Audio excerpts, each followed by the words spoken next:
Bon, Luc, on va quand même rappeler par principe ce qu'est Midjourney et comment fonctionne Midjourney. Oui, c'était voilà. Je pense qu'avec ChatGPT, c'est probablement celle dont le plus de monde a entendu parler. ChatGPT, c'est la plus grosse, l'IA la plus connue en matière de texte. Midjourney, c'est un peu son équivalent dans l'image, donc qui est disponible en bêta ouverte depuis l'été dernier et qui voilà, permet de créer des images bluffantes. Bluffantes, voilà, ça dépend, tout est subjectif effectivement, mais des images impressionnantes, surtout à partir de quelques mots, en quelques secondes, voilà, soit très réalistes, soit artistiques, et ça fait évidemment naître tout un tas de débats. Mais avant ça, comme Margot, on a préparé une petite vidéo tutoriel, présentation pour quelques conseils, on va dire rapides, pour appréhender cet outil pour ceux qui n'auraient pas encore eu l'occasion de jouer avec. Voilà. Voici 3 conseils pour créer des images impressionnantes en quelques secondes grâce à Midjourney. Et même pas besoin de savoir tenir un crayon, vous aussi vous pouvez créer des images incroyables ou ultra réalistes en quelques secondes grâce à l'intelligence artificielle. Et on vous montre comment faire. Mais avant ça, comment on y accède? C'est simple, il suffit de vous créer un compte sur la plateforme Discord, puis d'aller sur le site de Midjourney et de cliquer sur ce lien pour rejoindre le serveur. Ensuite, vous n'avez plus qu'à aller dans un des canaux de discussion, taper /imagine et c'est parti. Premier conseil, inspirez-vous de ce que font les autres. Vous ne savez pas par où commencer ou vous ne connaissez pas un mot d'anglais? Pas de problème. Vous pouvez voir les requêtes des autres utilisateurs et l'image qui en est sortie.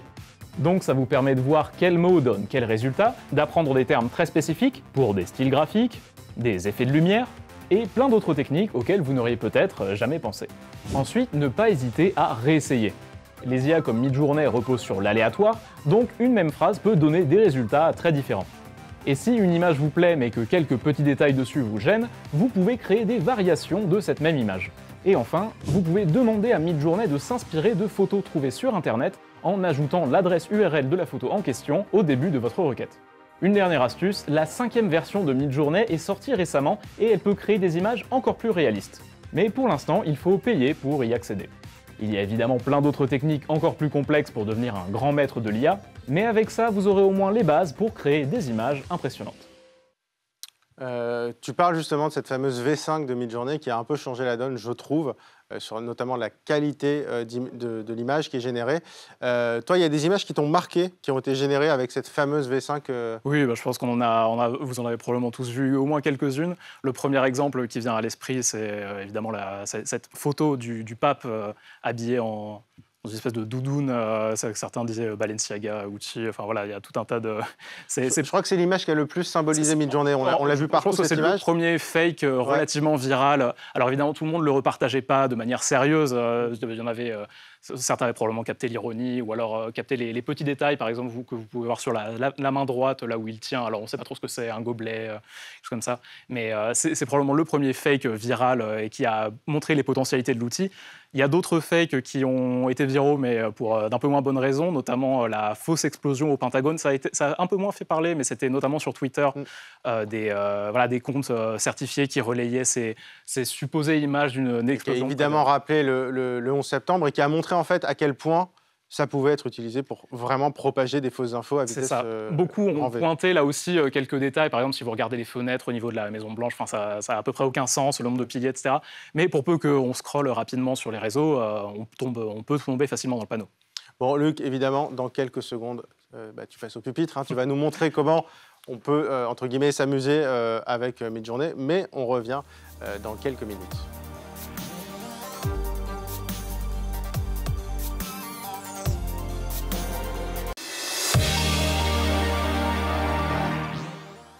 « 23h30 sur BFM Business. On est ensemble jusqu'à minuit et demi pour IA, le grand test, la suite de cette nuit de l'IA. Et cette fois, on passe aux travaux pratiques. On a parlé de ChatGPT il y a quelques secondes et on est passé à Midjourney avec Luc Chagnon. Luc, on a parlé de quelques images qui nous ont marqué avec cette IA générative d'images, mais tu vas passer au tableau, j'ai envie de dire, au pupitre pour nous montrer en fait comment tu as pu appréhender Midjourney et comment tu arrives à générer concrètement des images photoréalistes avec Midjourney. C'est ça, on a eu des conseils, quelques conseils abstraits au début, on a vu quelques exemples concrets pendant les différents fakes qui ont pu circuler jusqu'ici. Donc là, ce que je vous propose, c'est de mettre les mains dans le cambouis pour voir comment ça marche concrètement, parce que finalement, c'est absolument pas compliqué, en tout cas pour la partie la plus basique, disons. Donc, je vous propose de commencer par quelque chose de relativement simple, voilà, pour voir déjà les potentialités de base, sans rajouter trop de détails de l'outil. Donc, on a vu que le pape marchait pas trop mal. Oui, on va rester sur le pape. Voilà, je pense que ça Du peut... coup, comme on est en été, on va faire un truc peut-être plus light que la doudoune. Ouais, c'est ça, on peut partir sur... Porte Allez, de bain. on peut tester ça. Alors, donc, déjà, comme on l'a dit... Alors déjà, commencer. pendant que tu écris, je précise, en fait, Midjourney, ça fonctionne sur une plateforme qui s'appelle Discord. On paye un abonnement. Je ne sais plus combien c'est d'ailleurs l'abondement. C'est plus ou moins $12 par mois. D'accord. C'est ça. Et ce que tu expliquais d'ailleurs dans la vidéo tout à l'heure de tuto, c'est qu'on voit aussi ce que les autres font. Et ça, pour s'améliorer, c'est absolument génial, parce que ça permet de trouver l'inspiration dans la façon de formuler un prompt. Un prompt, c'est donc la requête de ce qu'on va écrire. Et donc là, tu as mis Imagine. Bon, sur Midjourney, il faut toujours commencer par Imagine. Donc là, tu écris The Pope Francis, donc le pape François, à la plage. Je n'ai pas vu ce que tu as mis. Dans une chemise hawaïenne. Bah, c'est parfait. Oui, on rappelle parce que Margot, tout à l'heure, ChatGPT, tu l'as parlé en français. Parce que ChatGPT est capable de parler français. Ce n'est pas le cas pour Midjourney. C'est moins le arrive, cas. hein. Voilà. Et en plus, on peut voir le processus de composition de l'image au fur et à mesure. Ça s'appelle de la diffusion. En gros, ça part de quelque chose de très flou. Et ça s'affine au fur et à mesure. Ça, c'est génial. Permet de et on voit à droite le pourcentage. En fait, ce faisant, il crée une image. Et on voit donc 31%, on voit vraiment le process de création. Moi, je trouve que c'est un moment assez génial, ce truc, parce que c'est vraiment un processus de création.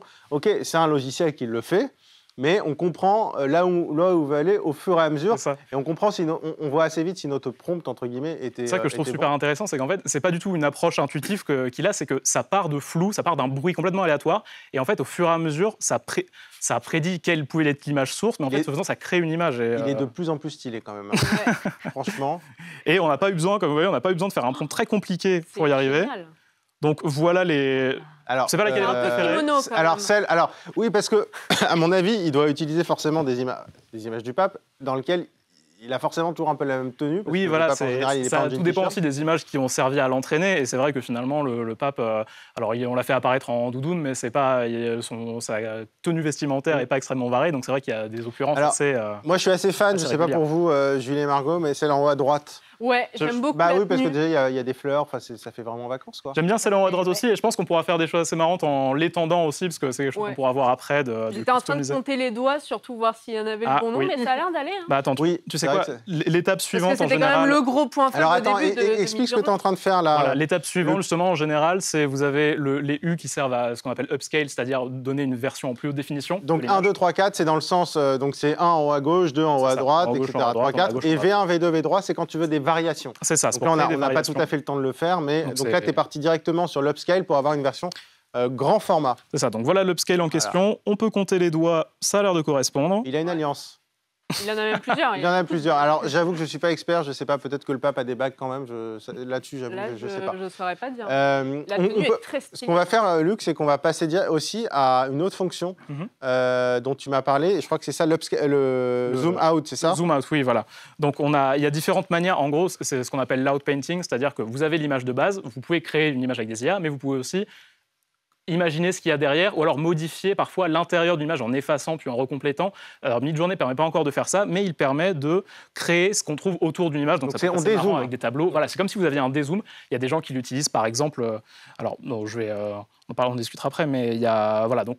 Il y a beaucoup de gens qui le font, notamment avec les mèmes très connus sur Internet. Exactement. Et voir un petit peu l'envers du contexte. En fait, ça donne l'impression de s'imaginer où on a pris la photo du fameux mème. Donc ça, c'est... Alors là, ce qui est hallucinant, bon, c'était déjà le cas au début, mais c'est de la création pure en fonction de ce qu'on voit. Alors qu'est-ce que vous voudriez je sais pas, des zooms là, le zoom out fois deux fois, c'est pas mal, non? Mais là, voilà, en gros, c'est le logiciel qui va déterminer lui-même. Là, on peut demander ce qu'il y a autour. On peut nous-mêmes rajouter une requête, genre par exemple, on va rajouter un chien, je sais pas, quelque chose comme ça. Voilà, tu mets un chien et mets un chien et une bagnole, tiens, voilà. Une girafe me demande leur Foulquier qui est en régie. Je sais pas exactement, on zoom out, mais pas à ce point-là, donc je sais pas si on aura la place de faire une girafe entière, mais on peut toujours essayer. Alors, c'est vrai que c'est un truc qui est un peu agaçant avec Midjourney. Alors ça, oui, c'est assez mais ça montre surtout qu'il y a énormément de j'avais oublié de préciser, j'avais supprimé la valeur du zoom. Ah oui, donc du coup, il ne sait pas à combien il doit dézoomer. Voilà, donc je garde le zoom 2, l'aspect ratio 1 par 1 pour faire du carré. Donc tu rajoutes en fait avant le tiret, oui, AR c'est aspect ratio, donc c'est 1 pour 1, donc c'est simplement une image carrée. Hein. C'est ça, mais si tu peux on mettre veut, du 16/9, si on veut, voilà, on peut faire du 3,5 et ça va faire de l'horizontal. Voilà, on peut avoir l'impression que Midjourney est assez limité quand on se promène au scroll et qu'on voit les nombreuses requêtes que les gens font et qui sont pour beaucoup assez basiques. Voilà, c'est des idées qu'on a sur le moment. Mais c'est vrai que si on cherche un petit peu dans le scroll, il y a tout un tas de... Voilà. C'est vrai que le début fait un peu peur. Oui, en fait, tu vois vraiment le cadre de la première image. Et on se demande, enfin moi je me demande si ça, mais ça se raccorde bien. Hein, je ne veux pas être pessimiste, mais je crois que la girafe n'a pas survécu. Je crois que, ouais, désolé Laure, la girafe n'a pas survécu. Par contre, on a le chien qui a l'air un peu bizarre aussi. À moins qu'on ait un chien mi-girafe. Le chien a des oreilles bleues, pour l'instant. Ah non, oh là. Donc c'est là qu'on voit aussi, alors on ne le voit pas encore, mais on va le voir, je pense que c'est pas encore parfait, évidemment, mais ça dépend aussi des requêtes qu'on fait, plus ou moins invraisemblables, on va dire. Bah, un chien, c'est pas quand même invraisemblable. C'est vrai, je te l'accorde, on aurait pu faire pire. Je suis en bas à gauche, elle a l'air pas trop mal. Il y a une personne qui est arrivée aussi dans la photo derrière. En jaune aussi, tout le monde est en jaune. C'est une plage publique, il a le droit. Il fait un peu ils font tous un peu Attends, juste, est-ce que tu peux remettre... de la deuxième Non, le chien en haut à gauche, s'il te plaît, qui a une... Vous savez quoi, on va en upscale plusieurs pour être sûr en haut à gauche. de rater mais c'est aucun... C'est perdu entre le pape, le chien, on ne sait pas trop. Là, c'est un peu un mouton qui... Enfin, alors... le chapeau du chien est quand même assez mythique, puisque c'est le même que le pape. Je crois que le pape a pris un peu trop d'importance dans le prompt de base. Oui, parce que, je ne sais pas si tu regardes, mais il est en soutane, le chien, non ? Il tire la langue, c'est quand même bien. C'est vraiment la pire. C'est un mouton pape, c'est très très bizarre. Mais écoute... Celui-là fait mais en fait, on dirait le pape énervé en chien. En chien, oui. Et avec un déguisement... Je pense qu'il n'a pas compris le prompt. Oui. Ouais. Mais c'est un peu je trouve ça très très très flippant, le chien en bas à gauche là. Ouais, Et surtout le contraste avec le pape qui est très détendu à côté, alors qu'il va se faire bouffer. Je ne sais pas si c'est la fonction zoom out qui n'est pas très précise, ou alors si c'est que le fait que le mot pape François prend trop de place dans le prompt de base et que du coup ça le généralise. Mais dans tous les cas, voilà, on voit que c'est pas parfait et que ça a encore des défauts. Mais bon, j'ai envie de dire encore heureux si jamais on pouvait créer des fakes aussi. Bon, et Luc, tu avais des quiz aussi pour nous après. Oui, voilà. Comme on a vu quelques exemples. Enfin, je pense que vous avez vu pas mal d'exemples, alors des bons comme des moins bons. Et je pense qu'on peut montrer aussi tester vos capacités maintenant de discernement IA réel pour voir si ces images ont été générées par IA ou si ce sont des images réelles. Donc je vous ai préparé un premier exemple de 4 images dont une seule a été générée par IA et vous devrez me dire laquelle a été générée par IA. Si tu nous montres des trucs à peu près comme ça, on va vite trouver. S'il y a un chien en soutane, je crois que je vais trouver. J'espère qu'il y a un peu moins de ratés dans les images que dans celles qu'on vient de générer. Mais j'ai pris soin de sélectionner les meilleures. Donc tu as 4 images qui vont s'afficher dans les quelques premières, secondes. c'est sur un monument que vous reconnaîtrez au premier coup d'œil. Oui, donc du coup, si on connaît un peu les monuments, on devrait s'y retrouver. En principe. Mais... Ah non, d'accord, ok. Ah non, c'est pas si facile. Je pensais que ce serait plus facile que ça, moi. Et level... Alors, il fallait bien qu'il y ait un peu de challenge. Alors si, déjà, celle en bas à gauche, elle est fake, puisque le socle de la Statue de la Liberté, il n'a pas cette forme un peu bizarre.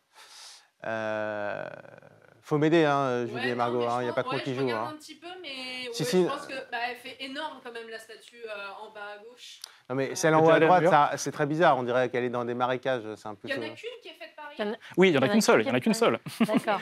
Alors je précise que pour les besoins des dimensions, j'ai crop certaines photos pour que ça aide. Je pense que c'est celle en bas. Bon bah tu joues sur les périodes à mon avis, parce que oui, moi je crois que c'était l'inverse, je crois qu'il y avait 3 IA, donc il y a une seule IA. Bah non, l'IA elle est en bas à gauche. Au niveau des on couleurs, transmettra aux photographes.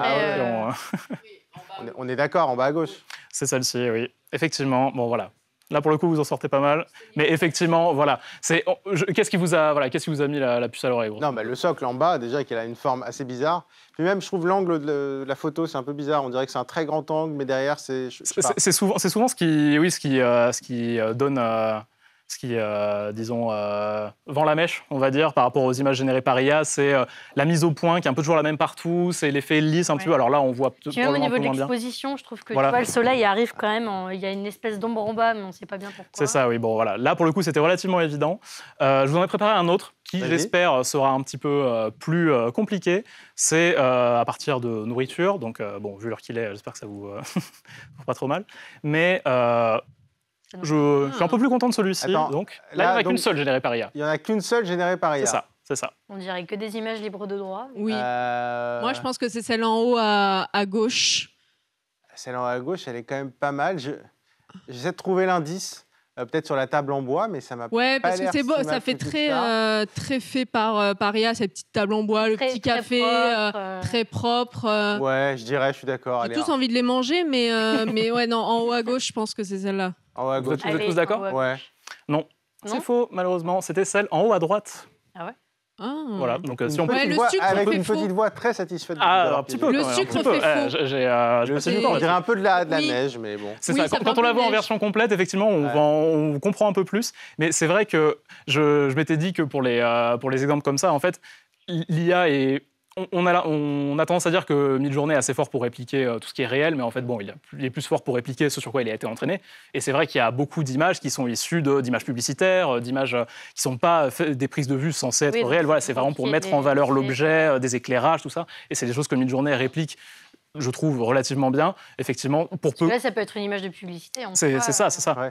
Et donc, c'était aussi ce que je trouve intéressant, c'est qu'on va parler des questions de copyright, tout ça, parce qu'effectivement, ces outils sont, malgré tout le côté fun, peuvent être assez controversés, parce qu'ils utilisent des images ou des textes ou des musiques de gens qui n'ont pas forcément donné leur accord pour qu'on les utilise de cette manière.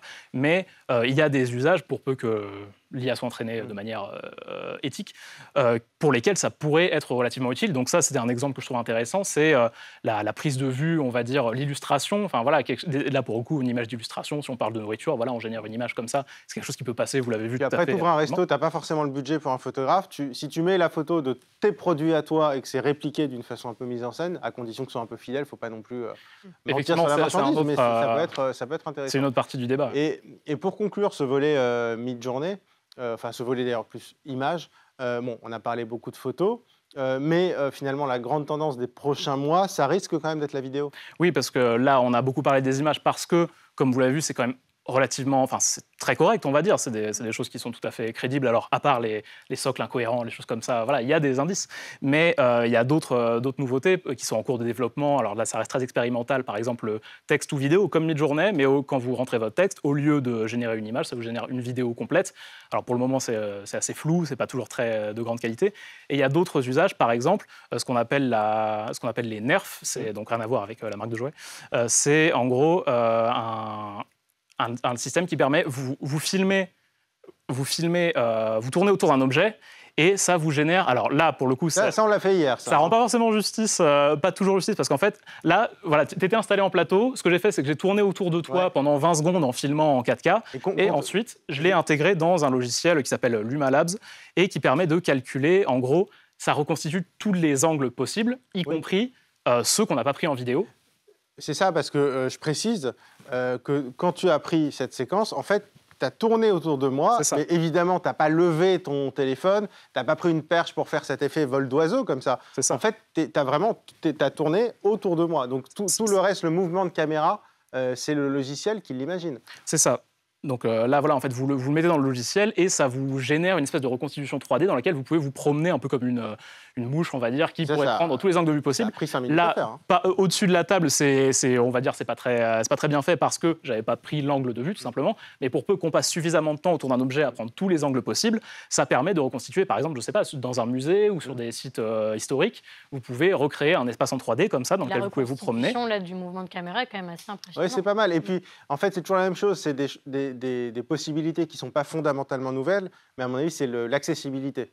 Effectivement, un petit musée, demain, pourra parfaitement tout modéliser comme ça. Si on peut passer éventuellement sur l'écran de l'ordinateur, parce qu'en fait, sur le site de Luma Labs, il y a tout un tas il y a plein de gens qui montrent ce qu'ils ont fait. Et il y a des modèles encore plus impressionnants. Là, par exemple, c'est une personne qui a fait circuler un drone autour d'un pont aux États-Unis. Et pour peu que l'image soit de suffisamment grande qualité, vous avez ce genre de simulation. Et là, c'est aussi de l'IA. C'est de la reconstitution. C'est à partir d'un nombre limité d'images, ça permet de reconstituer tout l'environnement. On dirait du Flight Simulator. C'est un vrai pont ? Oui, oui. Ok. C'est pas du mid-journée, c'est pas du... Oui, non, bah, tu fais flipper, c'est quand vraiment même. de la modélisation 3D de ce qui existe. Faut pas avoir le vertige, ouais. Non, faut pas avoir le vertige. Bon, bah écoute, merci beaucoup, Luc. Et puis, si on se refait prochainement une nuit de l'IA, je pense que tu reviendras avec des vidéos, parce qu'à mon avis, ça va tellement vite que la qualité de ce qu'on a vu en photo, à mon avis, le pape en chemise hawaïenne avec son chien bizarre, je pense que tu pourras nous le Il y a faire des nouvelles choses toutes les semaines, donc je pense que oui, on verra assez rapidement les progrès. Oui. Merci beaucoup, Luc. Et puis, on va passer à une IA, en fait, qui est déjà dans notre quotidien, parce que les IA, elles sont déjà intégrées à des applications, et des applications qui sont extrêmement populaires, notamment TikTok, notamment Snapchat. Et donc, on parle de ces IA qui sont dans nos applications sur les réseaux sociaux avec Julie.